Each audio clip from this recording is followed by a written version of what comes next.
क्योंकि यह संसार के अंदर माता पिता गुरु से बढ़कर के संसार में ना कोई तीर्थ है, ना कोई व्रत है, ना कोई मंदिर है, ना कोई चर्च है, ना कोई गुरुद्वारा है। अगर इस संसार में अगर आप कितना हो भक्ति कर ले, भजन कर ले, एकादशी कर ले, कुछ भी कर ले, लेकिन अगर आपके माता पिता अगर आपसे खुश नहीं है, आपके विचार से खुश नहीं है, आपके संस्कार से खुश नहीं है, तो सब बेकार है। क्योंकि माता पिता ही आपके जीवन में चारों धाम है। क्योंकि माता पिता को हम लोगों को खुश रखना चाहिए, माता पिता के सेवा करना चाहिए, तभी हमारा जीवन जो है शुद्ध बन पाएगा, सद्विचार की ओर जाएगा, सद्भक्ति की ओर जाएगा, नहीं तो सब बेकार है। और जब तक हमारा सोच अगर नहीं बदल पाएगा तो यह जीवन बेकार है। सदगुरु कबीर साहब का शब्द है, जो चंदन सर्प लपेटियां, चंदन कहाँ समाये, रोम रोम में 20 भिनिया, अमृत कहाँ समाये। यह जीवन में अगर आपके हर अंग में विष भरा हुआ है, विष का मतलब क्रूरता भरा हुआ है, अंधविश्वास भरा हुआ है, अहंकार भरा हुआ है, तो जब तक हम लोग यह विष को अपने शरीर से नहीं निकालेंगे, यह ज्ञान रूपी सत्संग से अगर मन को निर्मल नहीं करेंगे, तब तक आपके जीवन में अमृत रूपी सत्संग समाहित नहीं हो पाएगा। तो अमृत रूपी वाणी नहीं समाहित हो पाएगा। तो अमृत को अगर समाहित करना है तो विष को बाहर भगाना पड़ेगा, अपने मन से निकालना पड़ेगा। जैसे हम लोग देखते हैं, घर अगर हम लोग का बंद रहता है, कोई आयोजन करते हैं, कोई सत्संग भजन करना चाहते हैं, तो घर के जितने भी कचरा है उसको बाहर निकालते हैं, तब उसमें हम लोग जो है सामान को रखते हैं। उसी प्रकार यह हमारा और आपका शरीर है। इस शरीर के अंदर विष को नहीं हटाएंगे, क्रूरता को नहीं हटाएंगे, अंधविश्वास को नहीं हटाएंगे, पाखंडवाद को नहीं हटाएंगे, तब तक हमारे अंतःकरण में अमृत रूपी वाणी समाहित नहीं हो पाएगा।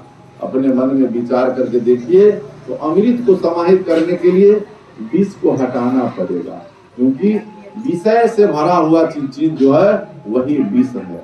चाहे आपको धन पाने की का इच्छा हो, किसी को आप कष्ट देने का इच्छा हो, किसी को सताने का इच्छा हो, यही विषय रूपी विष भरा हुआ है।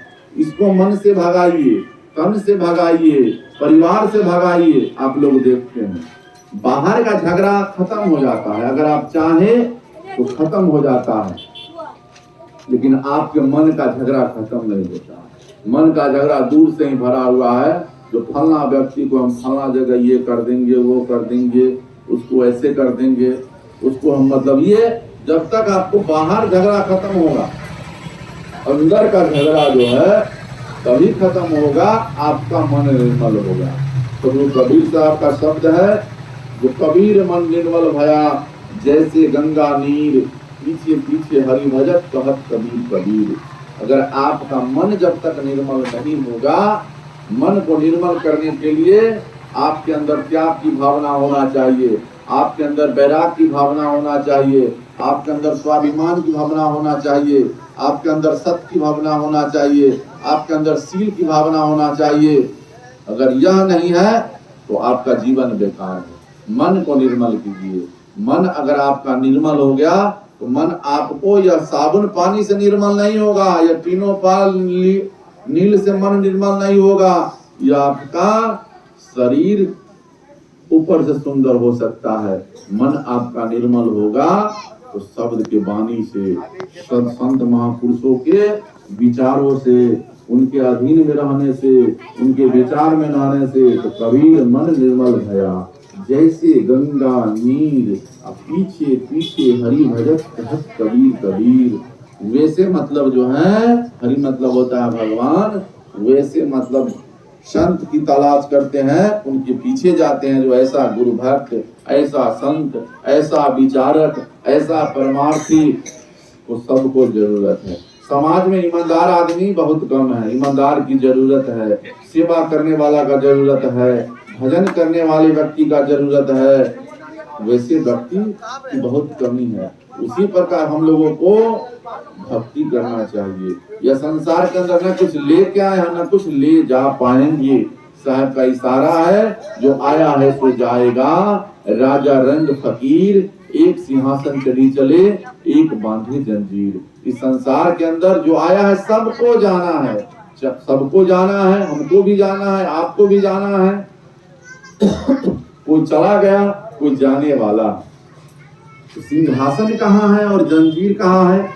यही समाज के अंदर सिंहासन भी है, कर्म के द्वारा सिंहासन भी मिलता है, और यही कर्म के द्वारा आपको जंजीर भी मिलता है।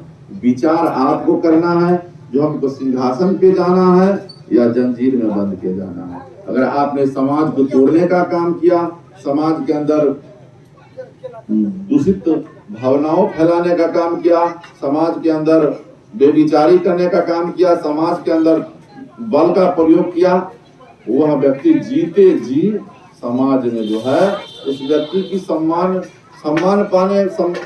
सम्मान नहीं मिलेगा, वह व्यक्ति को समाज में आदर नहीं मिलेगा, उसको लोग हीन भावना से देखेंगे, हीन दृष्टि से देखेंगे। और जो व्यक्ति समाज में, वह व्यक्ति समझ लीजिए जंजीर में बंद के गया।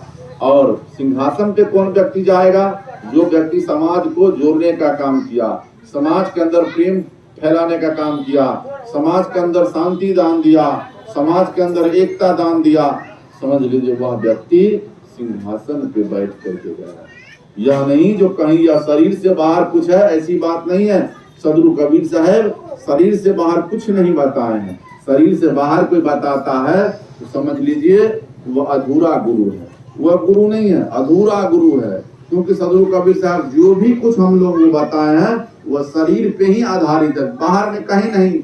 पानी पहाड़ या इसमें कहीं कुछ नहीं है। यह भी सदगुरु कबीर साहब कहे हैं, जो पाहन पूजे हरि मिले तो मैं पूजू पहाड़, इससे चक्की भला जो पीस खाए संसार। अगर पत्थर पूजने से अगर परमात्मा मिल जाए, पत्थर पूजने से अगर सदगुरु मिल जाए, तो क्यों ना हम पहाड़ पूज दे, इससे बड़ा काम हो जाएगा। लेकिन ऐसी बात नहीं है। हरि आपके अंदर है, गुरु आपके अंदर है, सदगुरु आपके अंदर है। सिर्फ हम लोगों को यह खोलना है, मतलब जो है ज्ञान का जो है किवाड़ हम लोगों को खोलना है। जैसे हम लोग देखते हैं हर आदमी का शरीर या हर मांस का शरीर बना हुआ है। देखते हैं यही शरीर में कोई इंजीनियर बन जाता है, कोई डॉक्टर बन जाता है, कोई कलेक्टर बन जाता है, कोई बैरिस्टर बन जाता है, कोई आईजी बन जाता है, कोई डीआईजी बन जाता है। बनता है ना, मनुष्य ही बनता है, या नहीं कि दूसरा कोई बनता है, मनुष्य ही बनता है। तो हम लोग भी अपने ज्ञान को जितना अगर हम लोग फैलाएंगे, जितना हम अपने आप को सीखने की चाह रखेंगे, जितना हम अपने आप को समर्पण की भावना रहेंगे, उतना हमारे जीवन में ज्ञान बढ़ेगा, वैराग बढ़ेगा, योग बढ़ेगा, ध्यान बढ़ेगा, धन बढ़ेगा, भक्ति बढ़ेगा। लेकिन इस सीढ़ी को हमको लेके चलना पड़ेगा। आपको कौन वस्तु को आपको लेकर चलना है, ये आप पर निर्भर करता है। हम अपने आप को जब तक अगर जीवन को बदलना है तो अपने आप को समय कहीं न कहीं देना पड़ेगा। यह नहीं जो हम अगर समर्पित नहीं होंगे, अगर जैसे हम लोग भक्त हैं, गुरु भक्त हैं, तो गुरु के प्रति समर्पित होना है, साहेब के प्रति समर्पित होना है, सेवा के प्रति समर्पित होना है, दया के प्रति समर्पित होना है, तब हम लोग सत्संगी है। क्योंकि सत्संग ही हमको सुख प्रदान कर सकता है, दूसरा कोई वस्तु हमको सुख प्रदान नहीं कर सकता है। एक समय की बात है, मतलब एक व्यक्ति था, एक व्यक्ति का जीवन जो है बहुत दुखी था। एक मनुष्य वो दुखी था, उसके जीवन में धन संपत्ति सब कुछ था, लेकिन उसके जीवन में शांति नहीं था। तो एक दुकान पे गया और बोला, उस दुकान पे लिखा हुआ था जो यहाँ पे सब कुछ मिलता। तो यह व्यक्ति पूछा, क्या शांति मिल सकता है, शांति बिकता है? उस दुकानदार ने बोला, जो शांति नहीं बिकता है, शांति अगर हो तो हमको आप ही दीजिए, शांति की तलाश में हम भी हैं, शांति हमको भी नहीं मिल पाता है, अगर कहीं मिले तो हमको जो है तो हमको भी खबर कीजिएगा। तो वह व्यक्ति जो है नेताजी के पास गया। नेताजी उसको बोले हुए थे, जो कुछ का अगर जरूरत हो तो हमको हमारे पास बेधड़क आना और और हमको कहना हम तुमको मदद करेंगे। वह नेताजी के पास गया, गांव के जो नेता हैं उनके पास गया। जो नेताजी हमारे पास सब कुछ है लेकिन शांति हमारे पास नहीं है। अगर आपके पास शांति है तो आप हमको थोड़ा शांति दीजिए। तो नेताजी भी बोले जो इतना बड़ा पद पे हम चले गए, सारा सुख सुविधा हमें मिल गया, लेकिन हमारे जीवन में भी शांति नहीं है। अगर शांति अगर कहीं मिले तो हमको भी खबर करना, हम भी उस शांति को लेंगे। तो यह शांति आपके पास सब कुछ हो जाएगा लेकिन शांति आपको कोई नहीं दे सकता है। शांति आपके अंतःकरण में है, आपके आत्मा में है। इसे खोजने लोग खोजता है, कोई धन के पीछे भागता है, कोई संपत्ति के पीछे भागता है, दुनिया की वस्तु के पीछे भागता है, जिससे जीवन जो है विचलित हो जाता है, जीवन बेचैन हो जाता है इच्छा पाने में, चाह को पूरा करने में, जिससे हमारा और आपका भक्ति खत्म हो जाता है, हमारा आपका शांति खत्म हो जाता है। तो शांति पाने के लिए इच्छा को कम करना पड़ेगा, क्योंकि सदगुरु कबीर साहब का शब्द है जो चाह गई चिंता गई मन मा बेपरवाह, जिसको कुछ नहीं चाहिए वही सहनसा हो। जिसके जीवन में किसी भी चीज की चाहत नहीं है, किसी भी चीज की इच्छा नहीं है, किसी भी वस्तु पाने की इच्छा नहीं है, उसी के जीवन में शांति है। और जिसके जीवन में चाह है उसके जीवन में शांति नहीं है। तो हम लोगों को चाह इतना रखना चाहिए जो चाहत हमको पूरा हो जाए। ऐसा चाह नहीं रखना चाहिए जो उस चाह से हमारा जीवन ही समाप्त हो जाए और चाह हमको पूरा नहीं हो, वह चाहत बेकार है। तो हम लोगों को चाह तो रखना नहीं चाहिए। सदगुरु कबीर साहब का शब्द है जो साईं इतना दीजिए जामे कुटुंब समाए, मैं भी भूखा ना रहूं साधु भूखा ना जाए। यह सदगुरु कबीर साहब का उपदेश है। ऐसा किसी ने नहीं कहा, आज तक कोई ऐसा मतलब महापुरुष नहीं हुए, ऐसा कोई आज तक संत नहीं हुए ऐसे शब्द बोले। सदगुरु कबीर साहब का ही शब्द है जो साईं कितना दीजिए जामे कुटुंब समाए, मैं भी भूखा ना रहूं साधु भूखा ना जाए। हम लोग अपने मन में विचार करके देखिए, जो आप जितना आदमी अभी बैठे हुए हैं, आपका जो धन है, इस धन में साल में कितना साधु भोजन करता है। अगर आपके धन से अगर साधु का भोजन होता है, किसी मतलब कमजोर लाचार का भोजन होता है, किसी निसहाय का भोजन होता है, वह धन आपका सच्चा धन है। नहीं, अगर आपके धन से कोई परमार्थ नहीं होता है, आपके धन से कोई साधु अगर साधु नहीं मिलते हैं तो गांव में भी कमजोर लोग होगा जिनको भोजन का तकलीफ होगा, आप उनको ही भोजन कराइए, समझ लीजिए वही साधु है। क्योंकि सदगुरु कबीर साहब यह भी कहे हैं जो सब वन तुलसी भया पर्वत साली ग्राम, सब नदिया गंगा जल भया जाने आत्म ज्ञान। अगर आपका मन अगर साफ हो जाए तो दुनिया का जितने भी मतलब टहनी पत्ता है सब आपको तुलसी ही नजर आएगा। उसी प्रकार अगर आप मन से अगर देखिए, अगर कोई कमजोर लोग है, लाचार लोग है, अगर आप मन की भावना से देखें तो आपको संत नजर आएगा। जैसे हम लोग देखते हैं समाज के अंदर देखते हैं, जो एक मिट्टी का मूर्ति बनता है उसमें हम लोग भगवान देखते हैं, नजर आता है ये दुर्गा जी है, ये काली जी है, ये सरस्वती जी है, गणेश जी है, मतलब लेकिन एक माता पिता के अंदर हम लोगों को परमात्मा नजर नहीं आता है। क्यों नहीं आता है? क्यों? इसलिए नहीं आता है जो हम उसको परमात्मा की दृष्टि से नहीं देखते हैं, उसको भगवान की दृष्टि से नहीं देखते हैं, उनको हम लोग देखते हैं माता पिता की दृष्टि से। लेकिन असली हमारा भगवान अगर है, असली हमारा कोई है तो सबसे पहले मातृदेवो भव, पितृदेवो, माता पिता ही सबसे सर्वोपरि है। तो हम लोग दृष्टि अगर बदल ले तो इससे भी हमारा कल्याण संभव है। अगर मन अगर हमारा है तो दुनिया का जितने भी फूल पत्ती सब हमको तुलसी ही नजर आएगा। अगर मन अगर हमारा शुद्ध नहीं है तो तुलसी भी दे दे तो वो अंडी नजर आएगा।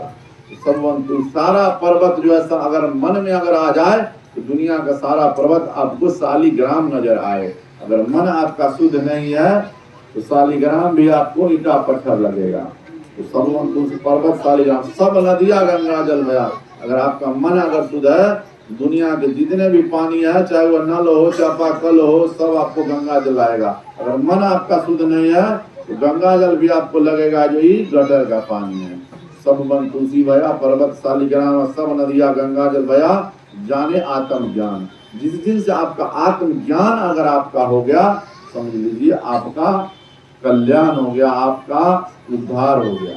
क्योंकि यह मनुष्य का शरीर बार बार मिलने वाला नहीं है। फिर से आप कहें तो कबीर कुआं एक है, पानी भरे अनेक, अब बर्तन में ही भेद है, पानी सब एक। ये संसार एक है, हवा एक है, मतलब जो है पशु पक्षी एक है, वायुमंडल एक है, लेकिन हम लोग के मन में भेद लगा हुआ है।